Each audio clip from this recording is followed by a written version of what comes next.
In today's video, I am going to be breaking down Kevin Durant, and I'm going to give you 5 tips that he uses to help you become a better basketball player.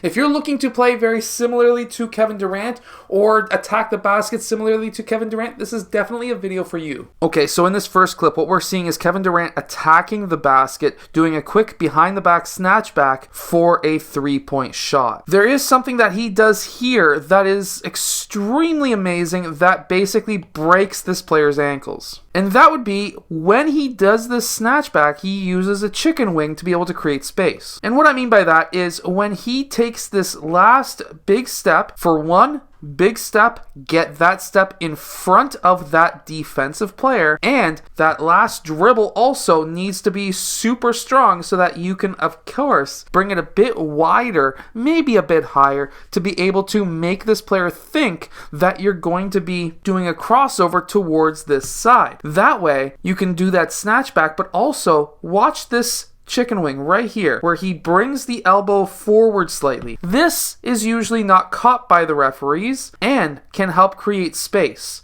Now sometimes you can lift up if you've got your elbow beside your body, usually on your hip, and you lift up with your elbow and do not extend your arm, then you can also do the exact same thing, except this way he's pushing forward. Again, not usually caught by the referee. It is technically a foul. It is a bigger foul, and you will be seen if you actually extend your arm, but he did not extend his arm here.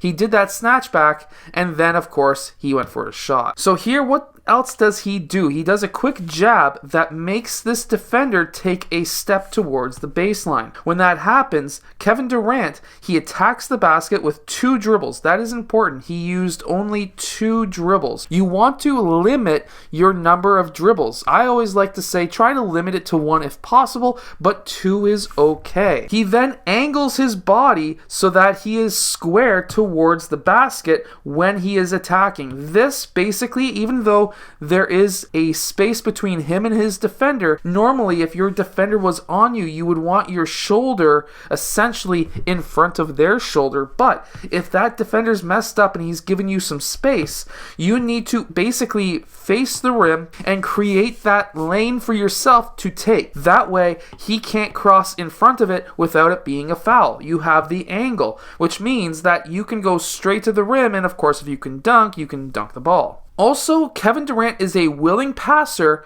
and after he passes, he continues to move after so that he can get easy baskets. Now, this is a tip that anybody of any position can take, but after you make that pass, don't just stand there and do nothing. Cut to the basket, especially if you have a defender who tries to reach for that pass. He just gambled and lost badly on that gamble, and you win. Okay, so if you're a bit taller, kind of like Kevin Durant we have here, and you get a switch onto a player who may be a bit shorter, but his hands are down, and you have a higher set point as Kevin Durant, you could pull up for a shot, and there really isn't much that defender's able to do. A lot of players are afraid of taking shots like this when they have a defender on them because usually a coach will tell you never shoot the ball when you're covered. However, I disagree. If you're a good shooter and you can find that your defender is out of position, you can jack up as many shots as you want. I've told this to my team. Even my soon-to-be starting point guard, when the season gets back around, guess what? He is a wet shooter and he needs to be able to shoot the shots.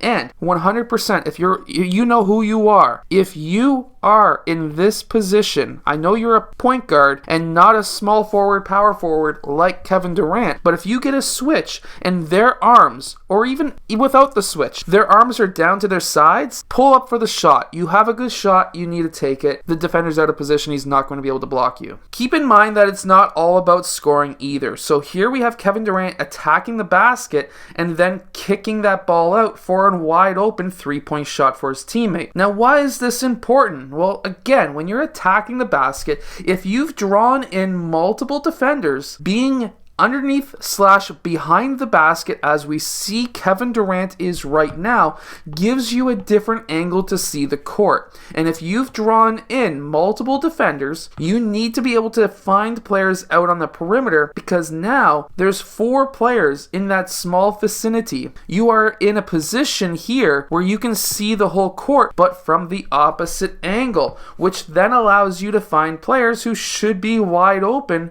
and that's what we have here. There's literally nothing that guy could do, and we can see that from the lack of trying to block that shot that we see right there. Using a hop cross is also very, very beneficial, as we see right here. We'll rewind it really quick, and let me just show you why this is beneficial. This player is a very, very good defender, and he's playing straight up. He's not forcing Durant to go one way or the other. Well, Kevin Durant makes a decision right here where he wants to go. By crossing through his left leg, he now forces that player to basically force him towards that left side. If you do a quick hop towards that side, you are going to force that defender to think that you are going to be that direction. It gets him out of position. This is why a hop cross is so important to learn. He then crosses back over and attacks the newly found top foot. This is the top foot that we always learn to try to attack. And he created that from a straight up defender by that hop cross. He then takes a couple of dribbles towards the basket,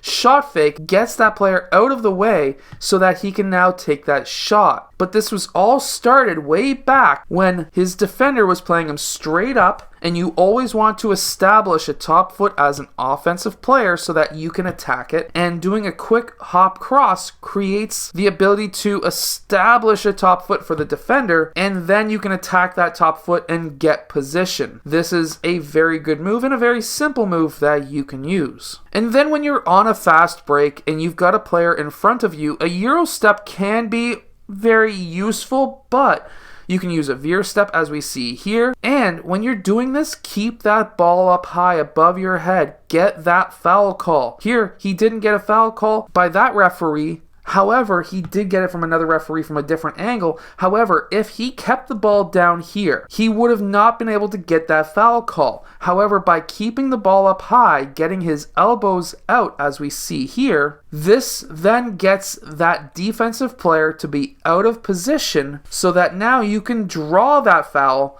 and, of course, get the N1. I hope that this video helps you become a better basketball player. If it does, hit that like button, subscribe, and I'll see you guys again next time.